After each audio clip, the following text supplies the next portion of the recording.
Good morning class. हम लोगों ने अपना चैप्टर 6 कंप्लीट कर लिया था रिवीजन में। अब हम लोग आज से स्टार्ट करेंगे चैप्टर 7 का रिवीजन। और जो टॉपिक हमारे रिवीजन होते जा रहे हैं वो आप लोग लर्न करते रहिए। कभी भी आपका ऑनलाइन भी टेस्ट हो सकता है, मैं आपको पेपर बना के भेजूंगी, आप लोग को तुरंत आंसर देने होंगे। ओके, तो स्टार्ट करते हैं chapter number 7, conservation of plant and animals. Okay, so we saw in class 7 that Paheli and Bujo had visited the forest along with Professor। तो ये तो पूरा हम लोग को दिया गया। हम लोग स्टार्ट करेंगे डिफॉरेस्टेशन एंड इट्स कॉज से। डिफॉरेस्टेशन क्या होता है और वो क्यों होता है, ठीक है।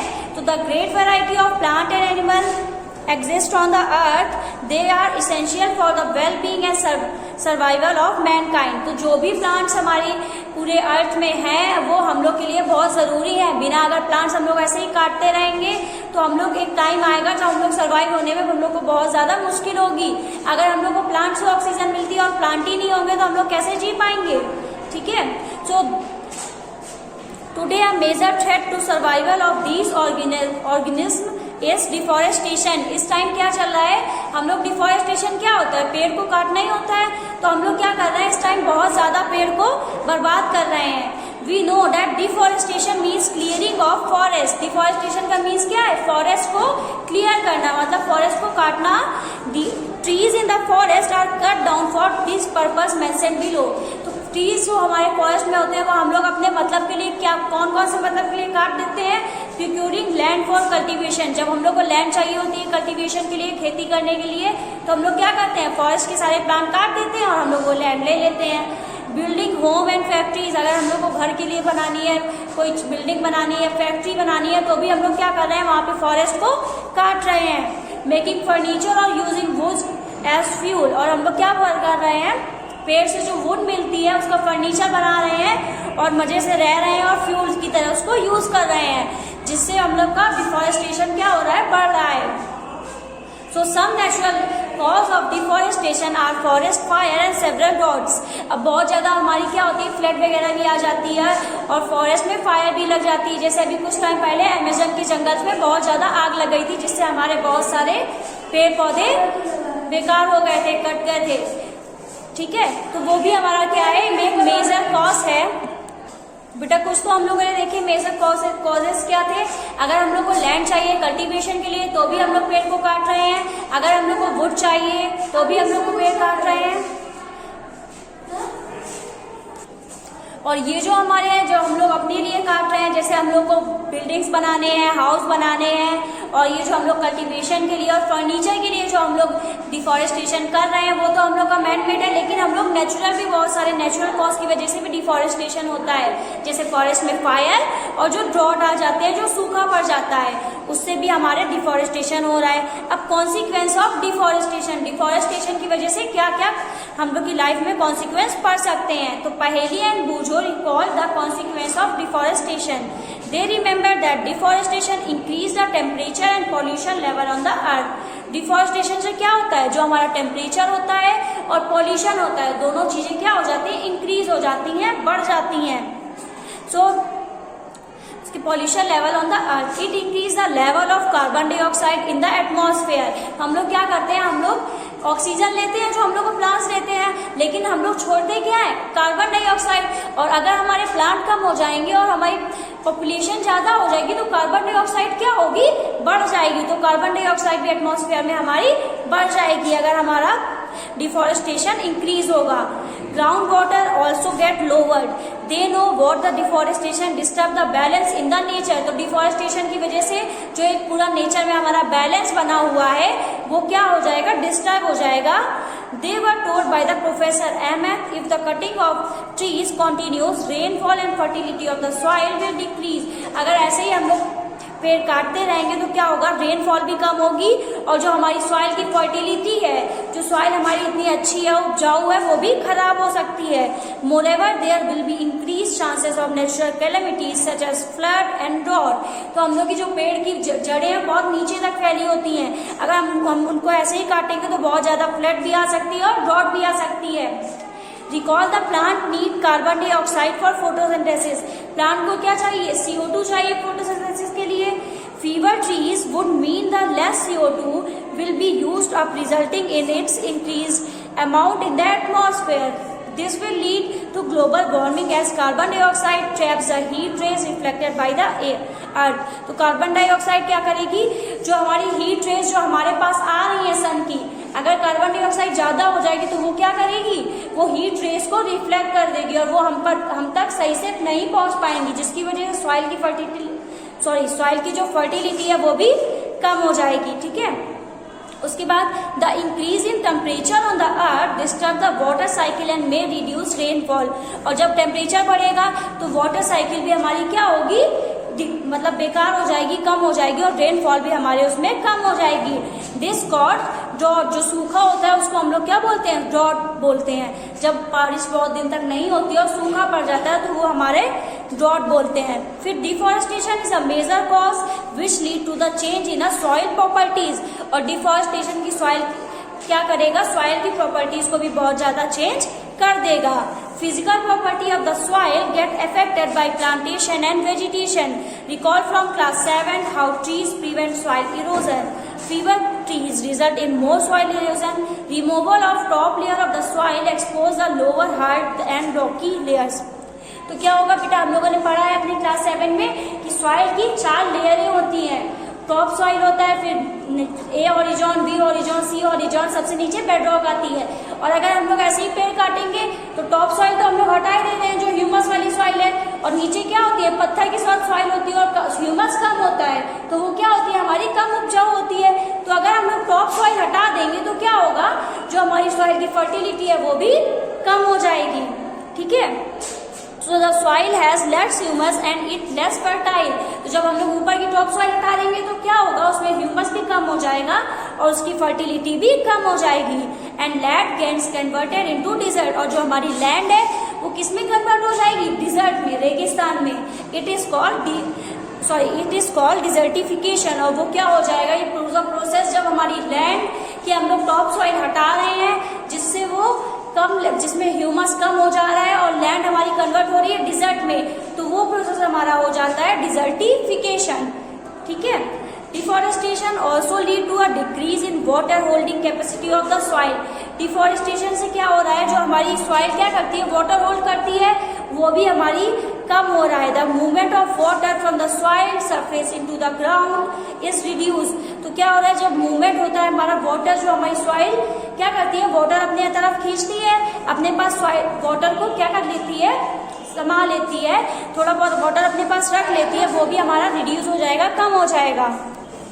और बेटा क्या क्या चेंज होगा डिफॉरेस्टेशन की वजह से, the other properties of soil like nutrient content texture also change because of deforestation. और डिफॉरेस्टेशन जब हम लोग अपनी ऊपर वाली सॉइल हटा देंगे तो नीचे क्या होगा, टेक्सचर भी उसका अलग होगा, कलर भी अलग होगा, तो कलर टेक्सचर कंटेंट सब कुछ क्या हो जाएगा, चेंज हो जाएगा, और जिसका रीजन क्या होगा, डिफॉरेस्टेशन। ठीक है, अब हम लोग पढ़ेंगे conservation of forest and wild life. हम लोग फॉरेस्ट और वाइल्ड लाइफ को कैसे कंजर्व कर सकते हैं, बचा कैसे सकते हैं। Having become aware of effect of deforestation, Paheli and Boojho are worried. Start करते हैं conservation of forest and wild life. तो biosphere is that part of the earth in which living organism exist और विच सपोर्ट लाइफ। बायोस्फीयर वो part है हमारे अर्थ का जहाँ पे हम लोग रहते हैं और जहाँ पे लाइफ एग्जिस्ट कर सकती है। अब हम लोग बीच वाले सॉइल में तो रह नहीं सकते कि हम लोग एटमॉस्फेयर के ऊपर जाके रहने लगे, तो ऐसा तो नहीं है। हम लोग कहाँ रहते हैं, बायोस्फीयर में, जहाँ पे लाइफ एग्जिस्ट करती है, जहाँ पे लिविंग ह्यूमन रहते हैं। बायोलॉजिकल डाइवर्सिटी और biodiversity refer to a variety of organism existing on the earth, their interrelationship and their relationship with the environment. तो professor Ahmad organize a visit to a biosphere reserve for Paheli and Boojho. तो पहेली और बूझो जो हम लोग 7th class में हम लोगों ने पढ़ा था, वो लोग कहाँ गए, एक बायोस्फीयर रिजर्व में गए। He select a place name Pachmarhi biosphere reserve knows the plant and animal found here are similar to those the upper Himalayan peaks and those belonging to the lower western Ghat. तो वहाँ पे क्या था, अलग अलग तरह के पेड़ पौधे थे और एनिमल्स भी थे। Professor Ahmad believes that the biodiversity found here is unique. वहाँ की जो प्रोफेसर अहमद को लगता था कि वहाँ की जो बायोडाइवर्सिटी है वो यूनिक है, एकदम अलग है। He request Madhavi ji a forest employ to guide the children inside the biosphere reserve. तो उन्होंने क्या किया है, गाइड किया, जो उनको पूरा बायोस्फीयर को घुमाएगा और अच्छे से उनके उसके बारे में बताएगा। He explained that preserving area of such biological importance make them a pan of our national heritage। उसने बताया कि ऐसी जगह बनाना, बायोस्फीयर बनाना, बायोस्फीयर रिजर्व बनाना एक बहुत अच्छी चीज है, एक नेशनल हेरिटेज है। Madhavi ji explain to the children that a part of our personal effort and effort of society, government agency also take care of forest and animal. तो उन्होंने क्या बताया माधवी जी ने उनको कि हमारी जो गवर्नमेंट है और हमारी जो पूरी वर्ल्ड के लोग हैं वो क्या कर रहे हैं, अलग अलग एजेंसीज बना रहे हैं और देखभाल कर रहे हैं, टेक केयर कर रहे हैं किसकी, फॉरेस्ट और एनिमल की। तो the government lays down rules, method and policies to protect and conserve them. Government ने बहुत सारे ऐसे रूल बनाए हैं, लॉज बनाए हैं जिससे वो उनको बचा रही है, कंजर्व कर पा रही है। Wild life sanctuaries, national park, biosphere reserve etcetera. तो उन्होंने क्या क्या बनाया है, नेशनल पार्क्स बनाए हैं, वाइल्ड लाइफ सेंचुरी बनाया है और बायोस्फीयर रिजर्व्स बनाए हैं। Are protected area for conservation of plant and animal present in that area. वो वहाँ के जहाँ पे वो बना हुआ है वहाँ के आसपास के जो भी प्लांट और एनिमल है वो बायोस्फीयर वाले उसको, बायोस्फीयर रिजर्व वाले जो लोग होते हैं वो लोग उसको कंजर्व करते हैं, उसको बचाने की कोशिश करते हैं। उसके बाद बायोस्फीयर रिजर्व क्या है, children along with Professor Ahmed and Madhvi ji entered the Biosphere Reserve area. Madhvi ji explained that Biosphere Reserve are the area meant for conservation of biodiversity. As you are aware that biodiversity is the variety of plant and animal and microorganisms. तो आपको क्या बताया गया है, जो biodiversity है उसमें क्या रहते हैं, प्लांट भी हैं, एनिमल भी हैं और बहुत बहुत छोटे छोटे माइक्रो ऑर्गेनिज्म भी रहते हैं, generally found in an area. The biosphere reserve help to maintain the biodiversity and culture of that area. तो जहाँ पे ये बना होता है उसके पूरा कल्चर, मतलब जो प्लांट और एनिमल होते हैं उसकी पूरी बायोस्फीयर रिजर्व वाले देखभाल करते हैं। फिर बायोस्फीयर रिजर्व में also contain other protected area unit, और भी उसमें बहुत सारे प्रोटेक्टेड एरिया होते हैं। The Pachmarhi biosphere reserve consist one national park name Satpura. तो पंचमरी बायोस्फीयर में क्या है, एक नेशनल पार्क है जिसका क्या नाम है, सतपुरा, ठीक है। And 2 wild life sanctuary name बोरी एंड पंचमरी, और 2 वाइल्ड लाइफ सेंचुरी भी वहाँ पे बनी हुई है जिनका नाम है बोरी और पंचमरी। आपको नीचे वो पूरा उसका मैप टाइप भी दिया गया है कि वहाँ पे क्या क्या है और वो लोग कैसे उसको प्रोटेक्ट करने की कोशिश कर रहे हैं। अब देखो, to protect our flora and fauna and their habitats protected area called sanctuaries. जहाँ पे हम लोग फ्लोरा और फौना, मतलब जो हमारे प्लांट और एनिमल्स होते हैं, तो जब हम लोग प्रोटेक्ट करते हैं फ्लोरा और फ्लोरा, मतलब जो प्लांट और एनिमल होते हैं उनको उनके लिए जो प्रोटेक्टेड एरिया बनाए जाते हैं उनको हम लोग बोलते हैं सेंचुरीज, ठीक है। National park and biosphere reserve have been admired. तो ये सारे क्या होते हैं, जहाँ पे हम लोग फ्लोरा और फौना मतलब प्लांट और एनिमल की देखभाल करते हैं, उन प्रोटेक्टेड एरिया को हम लोग सेंचुरीज, नेशनल पार्क और बायोस्फीयर रिजर्व कहते हैं, ठीक है। Plantation, cultivation, grazing, felling trees, hunting and poaching are prohibited there. तो वहाँ पे क्या, प्लांटेशन, हम लोग प्लांटेशन मतलब प्लांटेशन नहीं कर सकते, कुछ उगा नहीं सकते हैं। कल्टीवेशन मतलब कल्टीवेशन के लिए हम लोग कुछ काट नहीं सकते हैं वहाँ पे, और ना ही हम लोग पेड़ तोड़ सकते हैं। हम लोग ये सब चीजें जो हम लोग बाहर करते हैं वो वहाँ पे उस एरिया में वहाँ पे प्रोहिबिटेड होते हैं, मतलब बंद होता है, रेस्ट्रिक्शन लगी होती है वहाँ पे। सेंचुरी क्या है, areas where animal are protected from the any disturbance to them and their habitat. तो वहाँ पे जो एनिमल रखे जाते हैं उनको प्रोटेक्ट किया जाता है, वो कहाँ पे, सेंचुरी ने।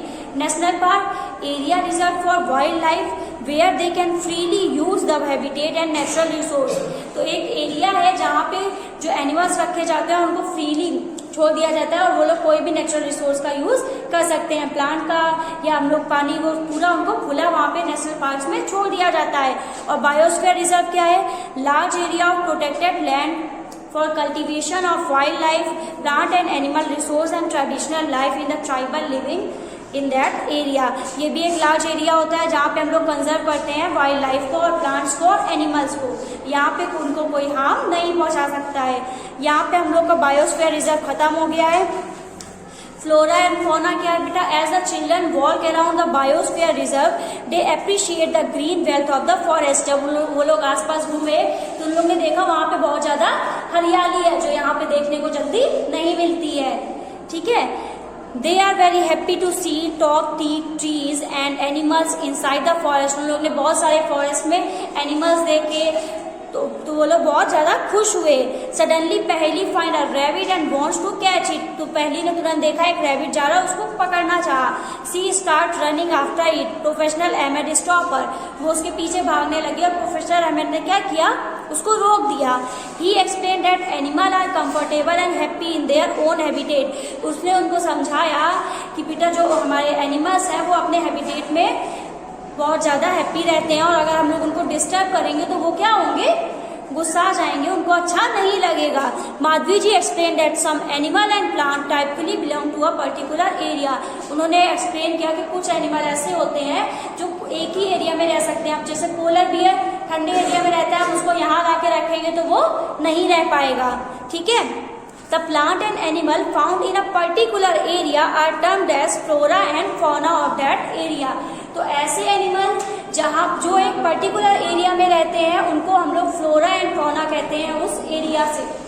ठीक है, जैसे पोलर बियर हिली एरियाज में रहता है तो वो वहाँ का फ्लोरा एंड फौना कहलाएगा।